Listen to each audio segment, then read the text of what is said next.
Hello everyone, welcome to my shop and my guest Miss Abby.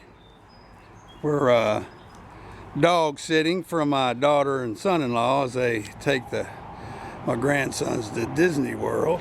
So Abby just comes to hang out with me today. Today we're going to do some work on the GMC. I've been running it a lot lately, and I want to make it just run a little bit better while I'm working on the Chevy. So stay tuned.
Hello everyone, welcome to my shop. This is the 49 GMC. It's got the 69 350 engine in it, and it's got the Edelbrock 1406 4-barrel carburetor, 600 CFM, bolted to a Edelbrock Performer split plane manifold, intake manifold. It runs great. The only problem I'm experiencing now that I'm driving it regular is that on hot restarts, I've got it's harder to start when it's hot, and it takes it longer than I like for the idle to even out once I've restarted it hot. Research indicates that it may be that the heat from the engine is causing the fuel to boil in the float bowls, which then allows it to boil into the intake, into the venturis down into the intake, which is making the mixture far too rich. What I'm going to do is my research indicated that Edelbrock makes an insulator that can go between the carburetor and the intake manifold, and it's made out of a non-heat conductive material, and I'm going to install this to see if that'll clear up the problem, or really not a problem. I mean, I'm working around it, but to see if it can make it better on hot restart. The kit, it's a 9266 part number, which is for the dual plane intake manifold, because you can see it's got the center gasket part to keep both the primary and secondary venturi separated, and it also comes with longer studs for the carburetor to make up for that distance. Now I've got long studs in this now, but I'm going to hopefully try these. I think they're too long, the ones I've got. So anyway, let's get to it.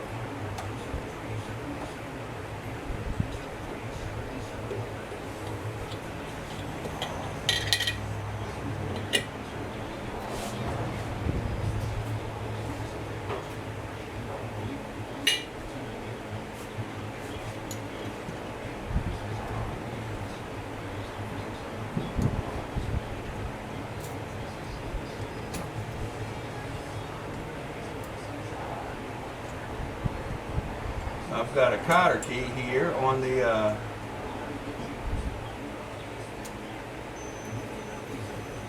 throttle cable, and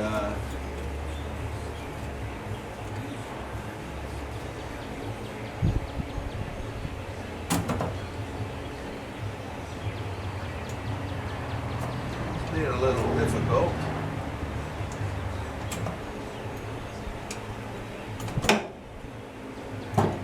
When all else fails, you get a little more dissuasion.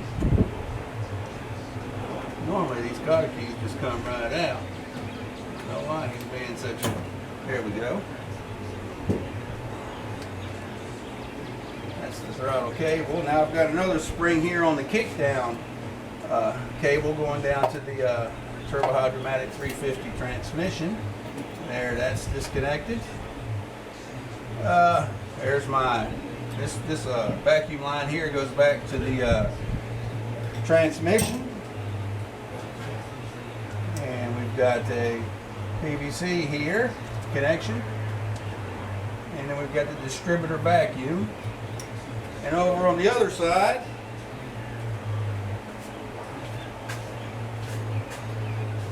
we've got the fuel inlet.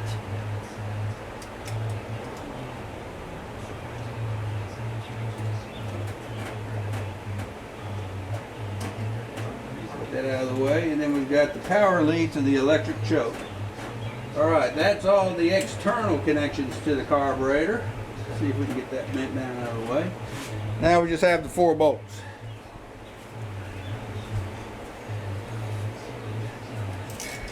These are all 1/2 inch.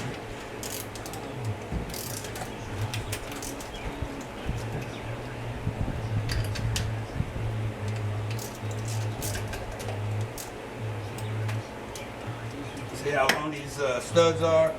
That's back when I used these same studs that was on the Weiand manifold I ran that had an adapter plus the carburetor, and I needed studs that long. I no longer need studs that long. Even though I'm not planning on pulling this carburetor as much. Make it easier to remove and replace. Sometimes if those washers don't want to come out, they'll lift off at the bring the carburetor up.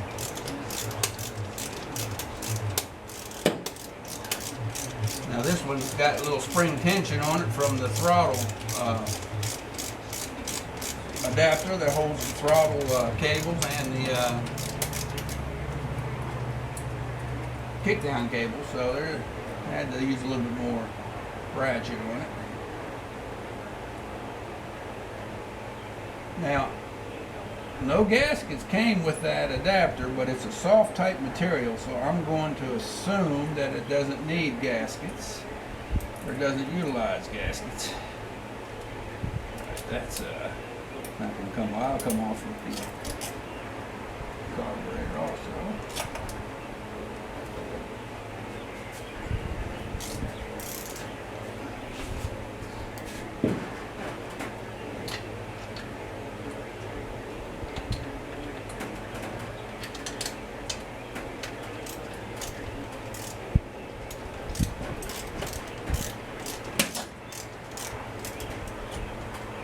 You can see the carburetor's already loose. Okay. Plug wire. Hindering me a little bit. We'll just move it out of the way. What are you doing over there, Abby?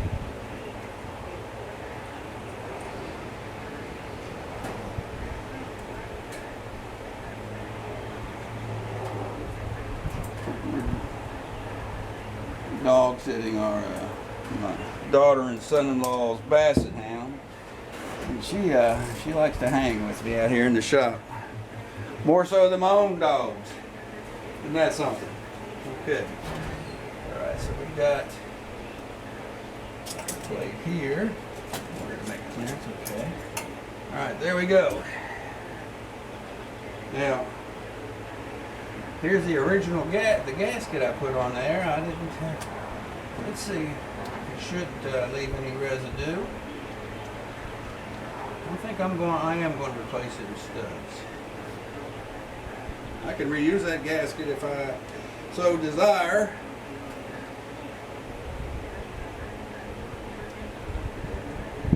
So I'm going to remove these old tall studs. Some of them are only hand tight.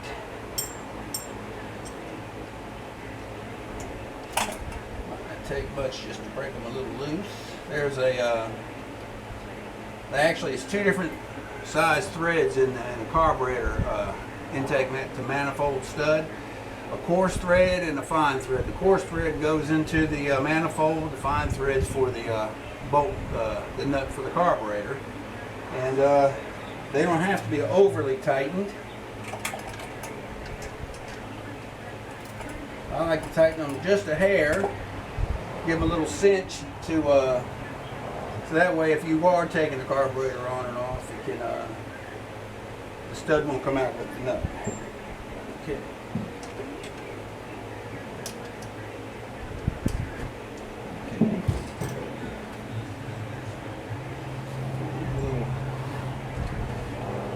There's a little bit of oil right there. I want to check the tightness of my valve cover while I'm getting here on it. Well, this one's taking a little bit of more work. A pair of channel locks would have been a better tool for this job, but yeah.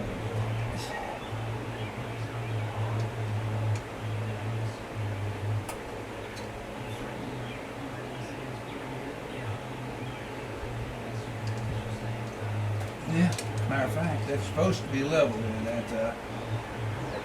Let's see the castle now. Let's see the time. Looks like it's turning. So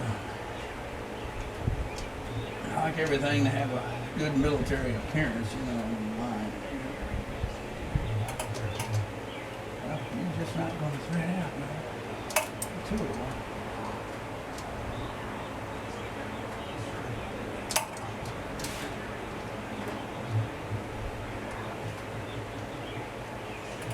Job normally doesn't take very long. Okay.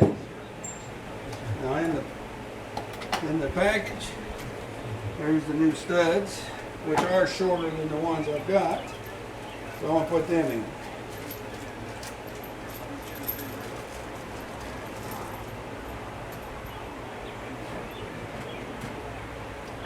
Remember, the coarse thread goes into the manifold.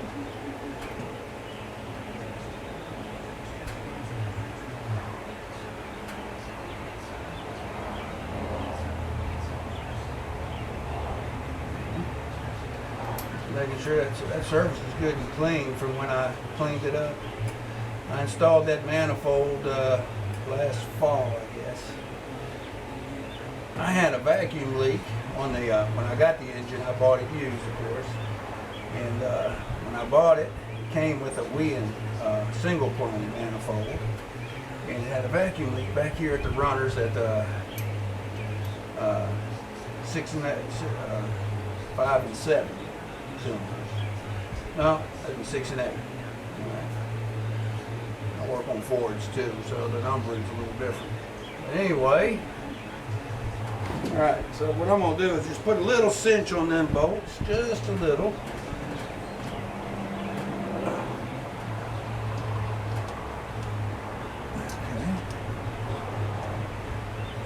Okay. You gotta actually keep them down there. Now here's the gasket. See, this is a dual plane. It actually separates the cylinders into two banks, and this has the centerpiece here too. Now I don't know about that jut not there in the middle. It doesn't really indicate a top or bottom. Looks the same on both sides, so we'll do that. Pull that out. And put the carburetor back on.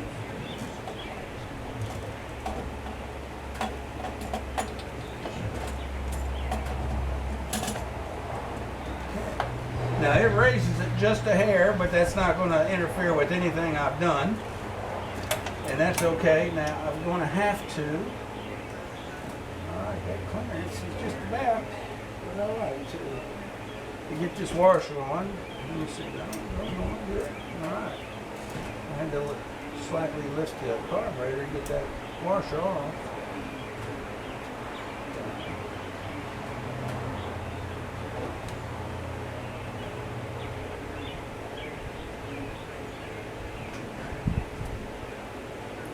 Right now I'm just hand tightening them.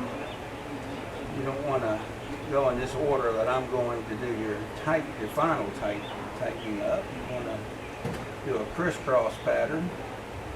You're dealing with aluminum on aluminum.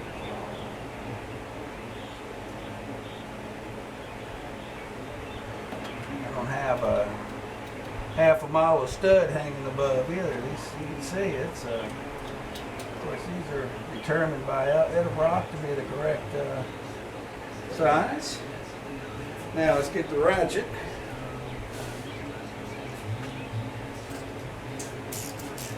I like to do this back one first because it's got the linkage.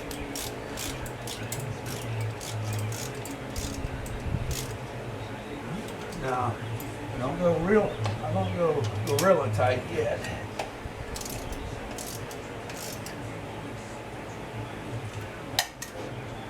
Just enough to cinch it down. Oh, it makes it so much better to get that, even though that's a deep well socket, so much easier.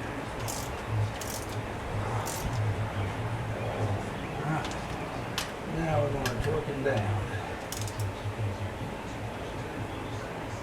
See, I like to use, the method I use on aluminum loops is I choke up on the ratchet here, and however much my wrist can do. Okay, that one's almost there. That's almost there. There. There. I mean, it's a lot of feel. I'm sure there's a torque spec somewhere for it. With me, I go by feel more so. Of course, the worst thing you can do is have a problem where you'll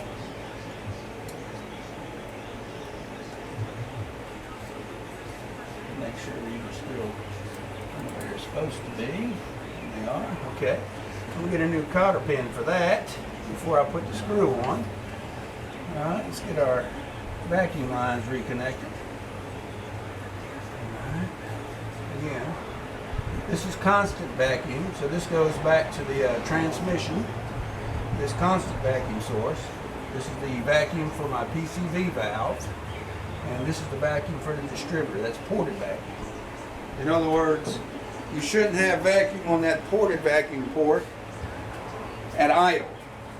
It should give you vacuum once you start your throttle plate starts to open. When you get into start getting into slow speed, you get above, let's say you get close to, I don't know, 1,000 RPM. That's when you should, well, I'm guessing, and I ought not to say, so, but I'm gonna guess around 1,000 RPM. I'm sure there's people that know a whole lot better. They know the specs much better, and they can tell you when they actually curve tune a carburetor. I mean a distributor, when the vacuum kicks in, and then when the mechanicals kick in.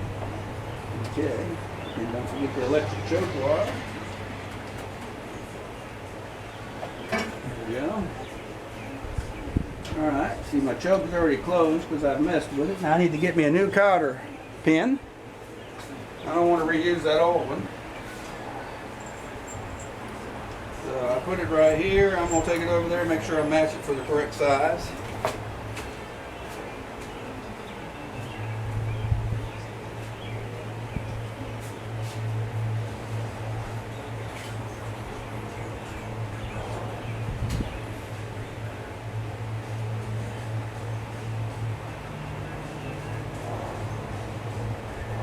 Debbie?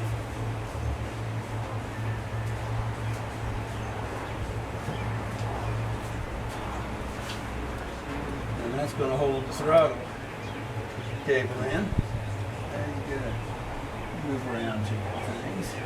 Just bend it like that. Alright. Choke set. Alright. Everything's connected.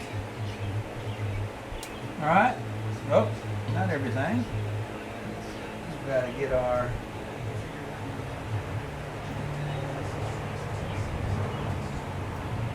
do them by hand. I don't like a whole lot of pressure. This makes my foot tired, so I just I got this set up. You can actually change it to meet whatever feel you want to just make sure that the carburetor is returning back to, there you go. Just make sure that the carburetor returns back to fully closed when you let off. Alright, I've already floored it once, so there should be enough in there. Let's see what it does. We're going to start him up. Usually on cold start this thing cranks right up, so we'll see if it's affected cold start. Of course, the main reason why I'm doing this is to try to improve my hot start, restart.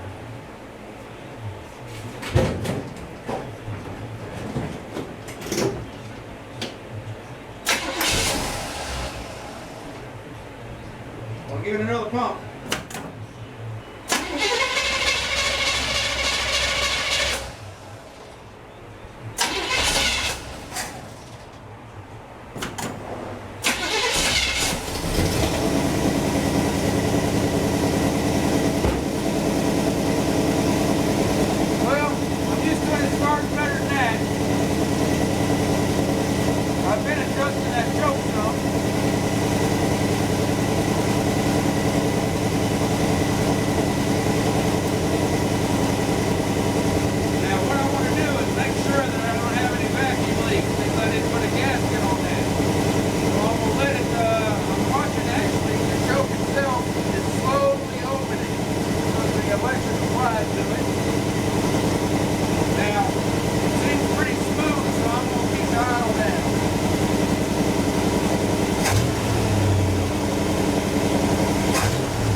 On the idle cam the way it would be at the top. So that's a good RPM. I'm sitting there, I'm in park. I'm sitting there at about 800 RPM. If I put it in gear, it's going to drop down to about 600. And that's where I want it with an automatic. This was a straight stick. I would set it for 600, 650 at this point. But the automatic will load it down, so I figure about 200 RPM it'll drop, and that's okay with me.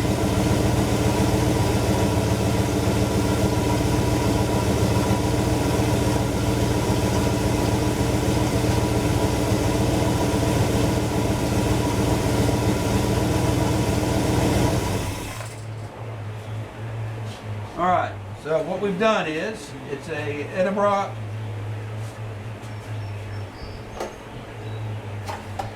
(9266) carburetor insulator, and the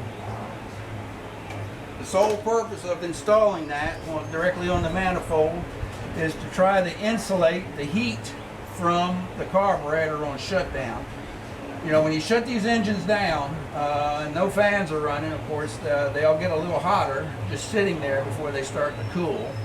And that heat's transferred up into the carburetor. And in my case, I'm thinking it's boiling the fuel in the fuel flow bowls and causing them to boil out via the vent tubes into the venturi, which is making the fuel air mixture too rich on restart when the engine is hot. Let's say I go drive somewhere and I pull in to fill up with gas, or I want to go in and get me a Coke, or I go, well, anywhere, go to a parts store. You know, 5 minutes, 10 minutes, however long you're in there, it would be where I'd have a problem getting it restarted. Not much of a problem, I just have to go to full throttle to open up the throttle plate fully in order to get as much air as possible to lean out that extremely rich fuel mixture, and it will start every time. So that's good. Maybe that'll make it better, I don't know. We'll see. So, thanks for watching.